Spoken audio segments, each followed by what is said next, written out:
Hey everyone, my name is Michelle and welcome back to my channel and welcome to my August mood read TBR video. You may be thinking, Michelle, how do you plan a TBR for a mood read? Well, you move house, look at all the books you still to read and realise you've got about 12 which are sequels, with more sequels to come later in the year. So I thought, you know what? While I'm in a mood to read and I want to mood read, I will try and read as many sequels as I can. Now, I'm going to be honest, some of these books I can't remember a dicky about the first book in the series, or for some of them I think it may be like the third or fourth books. So let's see how I go. You will, if you have watched my July vlog, you will know I have moved, hence the weird angle. I will eventually have a spare room where I have more shelves, but that's probably a year away. So we're just going with this. So what I will do is I will show you all the books that I have that are sequels and my buzzword books, because I also have to read that for August.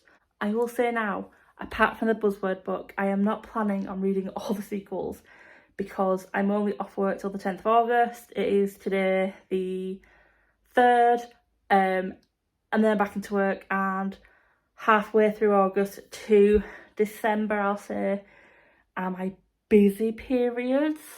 So yeah, so basically for me, if I can get at least 6 of these sequels off my shelves, I'll be happy. So what I will do is I will show you my buzzword book, then show you my sequels bar one, because I'm currently reading it and it's in the other room and I can't be asked to get it. If I can read you the synopsis of the sequel without spoiling the other books, I will do so. However, having a quick glance over the majority of them, yeah, they spoil in some way a plot point for the first book, so I can't really read you it. If I can't remember quite well, which is probably the majority of them, the first book or books in that series, I will get up Goodreads and I will hold my iPad and I will read you the synopsis. So on to the buzzword book. For buzzword, the prompt for August is to read a book with an item or object in the title. And for this one, I went with You Should See Me in a Crown by Leah Johnson. Liz has always believed she's too black, too poor, too awkward to shine. She's planned an escape route from her small town via an uber elite college, but has no money to get there. Until she's reminded of her school's scholarship for prom king and queen. Liz fears the spotlight, but must face a gauntlet of social media trolls and catty competitors. The only thing that makes it halfway bearable is a new girl in school, Mac. She's smart, funny, and just as much of an outsider as Liz. But Mac is also in the running for queen. Will falling for the competition keep Liz from her dreams, or make them come true? The first sequel on my list that I'm currently reading is As Good as Dead by Holly Jackson. This is book 3 in the A Good Girl's Guide to Murder series. Basically, you follow Pip, who is, in the first book I should say, who for a project for school decides to look at and do a podcast on a murder in her little village. So, and she delves into that and finds that things might not have been as they seem at the time of the murder. This is book number 3. I'm quite enjoying it. I've heard it's a bit darker, I will say, than the past books, and from what I've read and what I can remember, it is a little bit darker, but not too much to still like it. The next book is Misrule by Heather Walters. This is book 2 in the Malice duology. Now, Malice is, was Sleeping Beauty from the Eyes of a Dark Fairy.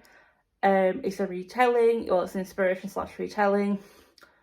I quite enjoyed it. It was a 5-star read for me, if I remember correctly, last year. I was so looking forward to the sequel. There is sapphic romance, it's NA, it's enjoyable. And it doesn't ruin the childhood story of Sleeping Beauty, even though I will admit it's one of the lower ones on my list. The next sequel is Our Lady of Mysterious Ailments, book 2 in the Edinburgh Night series by T.L. Hoochu.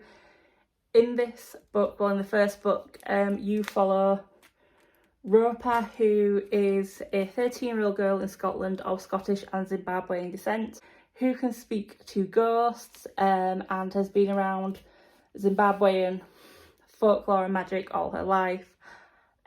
While doing her thing, finds out about a secret library in Edinburgh and someone doing something to children through magic, bewitching them basically, and it follows from there. This is the sequel. Now, the first book was a low 3.5 stars for me, so let's see what this one brings. The next sequel is The Accomplice by Steve Kavanagh, book 7 in the Eddie Flynn series. One good thing about the Eddie Flynn series is these can be read as standalones or as part of the series, in order or out of order, so I can read you the synopsis. I actually met Steve for this book when it was published, and I got a signed copy. I'm so glad that book things are happening again, it's so fun. The Sandman killings have been solved. Daniel Miller murdered 14 people before he vanished. His wife, Carrie, now faces trial as his accomplice. The FBI, the district attorney, the media and everyone in America believes she knew and helped cover up her husband's crimes. Eddie Flynn won't take a case unless his client is innocent. Now he has to prove to a jury and the entire world that Carrie Miller was just another victim of the Sandman. She didn't know her husband's dark side and she had no part in the murders. But so far, Eddie and his team are the only ones who believe her. Gabriel Lake used to be a federal agent before someone tried to kill him. Now he's an investigator with a vendetta against Sandman. He's the only one who can catch him because he believes that everything the FBI knows about serial killers is wrong.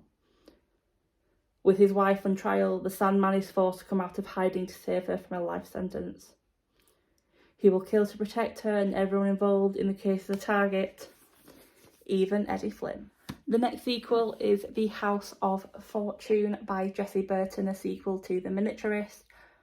I read The Miniaturist many, many years ago, but from what I can remember, this follows our characters 18 years after The Miniaturist. So I won't read you the synopsis, but can I just say, beautiful sprayed edges.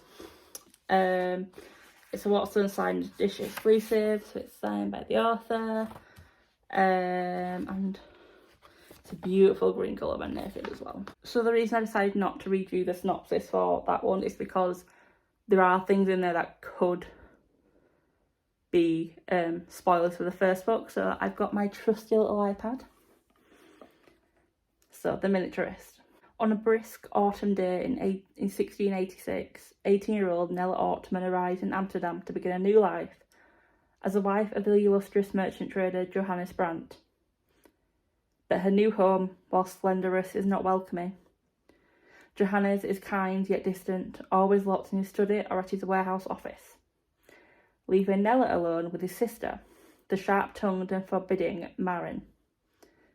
But Nella's world changes when Johannes presents her with an extraordinary wedding gift, a cabinet-sized replica of their home. To furnish her gift, Nella engages the service of a miniaturist, an elusive and enigmatic artist whose tiny creations mirror their real-life counterparts in eerie and unexpected ways. Johannes' gift helps Nella to pierce the close world of the Brandt household. But as she uncovers its unusual secrets, she begins to understand and fear the escalating dangers that await them all. In this repressively pious society where gold is worshipped second only to God, to be different is a threat to the moral fabric of society, and not even a man as rich as Johannes is safe. Only one person seems to see the fate that awaits them. Is a miniaturist the key to their salvation, or the architect of their destruction? And the last of the hardback sequels, there is more, is A Psalm of Storms and Silence by Roseanne A. Brown, the sequel to A Song of Wraith and Ruin. This is a duology, but this synopsis still spoils A Song of Wraith and Ruin, so I will read you the synopsis for that one instead. For Malik, the Solstacia Festival is a chance to escape his war-stricken home and start a new life with his sisters in the prosperous city of Zaran. But when a vengeful spirit abducts Malik's younger sister Nadia as payment into the city, Malik strikes a fatal deal. Kill Karina, crown princess of the Zaran, for Nadia's freedom. But Karina has deadly aspirations of her own. Her mother, the Sultana, has been assassinated. Her court threatens mutiny. On Solstacia looms like a knife over her neck. Grief-stricken, Karina decides to resurrect her mother through ancient magic, requiring the beating heart of a king. And she knows just how to obtain one, by offering her hand in marriage to the victor of the Solstacia competition. When Malik rigs his way into the contest, they are set on a course to destroy each other. But as attraction flares between them, an ancient evil stir, will they be able to see their tasks to the death? Now on to the paperbacks. The first of the paperbacks is This Wicked Fate by Kaylin Bayron, the sequel to This Poison Heart. This is a duology, I believe. This synopsis doesn't ruin the plot for the first book, so I can read you it. Briseis has one chance to rescue her mother, but she'll need to do the impossible. Find the last fragment of the deadly Abyssus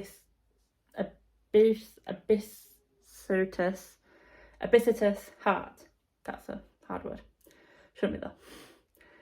To locate the missing piece, she must turn to the blood relatives she's never known, learn about their secret powers, and take her place in their ancient lineage.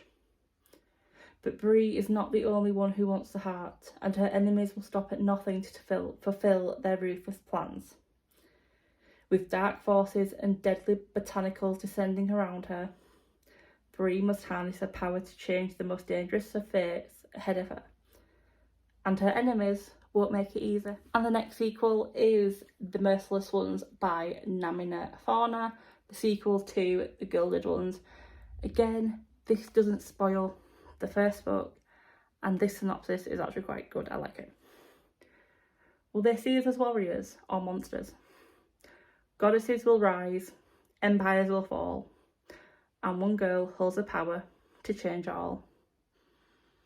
Sometimes all you need is short and snappy.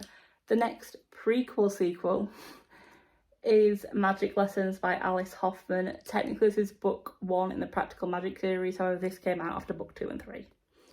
Because it's a prequel. For centuries, the women of the Owens family have been cursed. Any man who loves an Owens woman will die. It begins with a baby abandoned in a snowy English field in the 1600s. Gentle Hannah Owens takes the baby in, and as the child grows, Hannah teaches little Maria about the unnamed arts. Maria has a gift for them, a gift that may well prove her undoing. When Maria is abandoned by the man she loves, she invokes a curse that will haunt her family for centuries, because magic has rules and they must be obeyed. The next sequel is The Shadows of Men by Abir Mukherjee, book 5 in the Captain Sam Wyndham series. Book 5 doesn't spoil synopsis, even doesn't spoil anything for the other books. This is an amazing series set in early 1900s India, when British still rule, but India are fighting for their removal. It's great, read it. Calcutta, 1923. When a Hindu theologian is found murdered in his home, the city is on the brink of an all-out religious war. Can officers of the Imperial Police Force, Captain Sam Wyndham and Sergeant Surendranath Banerjee, track down those responsible in time to stop a bloodbath? Beginning in atmospheric Calcutta and taking the detectives all the way to bustling Bombay, this 5th instalment in the Wyndham and Banerjee series begs the question, will this be the case that finally drives them apart? The next sequel is A Radical Act of Free Magic by H.G. Parry, the sequel to A Declaration of the Rights of Magicians. This synopsis does spoil the first book. All I'm going to say about the first book is because the synopsis of that one is just long-winded. Revolutionary France, Britain and Caribbean all at the same time, magic and a evil dark force. Very political. If you don't like politics, not the book for you, because I nearly put it down a third of the way through. The next sequel slash side piece is Daughters of Night by Laura Shepherd Robinson. I would class this a sequel to Laura's debut Blood Sugar. However, what I've seen, it's not really described as that. So, but I can read the synopsis because it's not technically a sequel. It doesn't spoil anything for the first book. London, 1782. Caroline Caro Corsham discovers a well-dressed woman in the bowers of the Vauxhall Pleasure Gardens, mortally wounded and alone. When the Bow Street constables unearth the identity of the dead woman, they cease to care entirely. However, Caro has motives of her own for wanting justice done, so sets out to solve the crime herself, enlisting the help of thief-taker Peregrine Child. Their inquiries will throw them headlong into the deepest hidden corners of Georgia society, a world of artifice, deception and secret lives. And with many gentlemen refusing to speak about their dealings with the dead woman, and Caro's own reputation under threat, finding the killer will be harder and more treacherous than she can know. The last sequel, I promise, I know this is a long video for me for TBR, I promise it's the last one, is For the Throne by Hannah Witten, the sequel to For the Wolf. This synopsis does spoil the ending for the first book, so I can't read you it. But let's get the iPad so I can read you that synopsis because it's such a good book. Interesting fact, I wasn't going to read For the Wolf until Ada got me it for my birthday because she was like, I think you will like this one. She was right. Thank you, Ada. The first daughter is for the throne. The second daughter is for the wolf. As the only second daughter born in centuries, Red has one purpose: to be sacrificed to the wolf in the wood in the hope he'll return the world's captured gods. Red is almost relieved to go. Plagued by a dangerous power she can't control, at least she knows that in the Wilderwood she can't hurt those she loves. Again. But the legends lie. The wolf is a man, not a monster. Her magic is a calling, not a curse. And if she doesn't learn how to use it, the monsters the gods have become will swallow the Wilderwood and her world whole. Now, I would hold all these books in my hand, but saying as when I carried them from the spare bedroom to my room to put them on the shelf, they nearly fell on my toes and I nearly cried. I'm not doing that. But as you can see, there are quite a few books on there.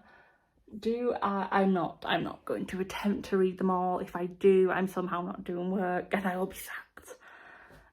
But yeah, that is my mood read TBR video. Obviously, if I'm not in the mood for a sequel, I'll move on. I'm not sticking to sequels if I don't have to, but I do hope to read at least, like I said, half of them. Have you read any of the sequels on my TBR? Do you think there are any that I will actually enjoy more than others? Is there any on there where you're like, Michelle, if you read this book, it will spoil the love you have for the first one? Please let me know if there is, because I cannot have books spoiled for me anymore.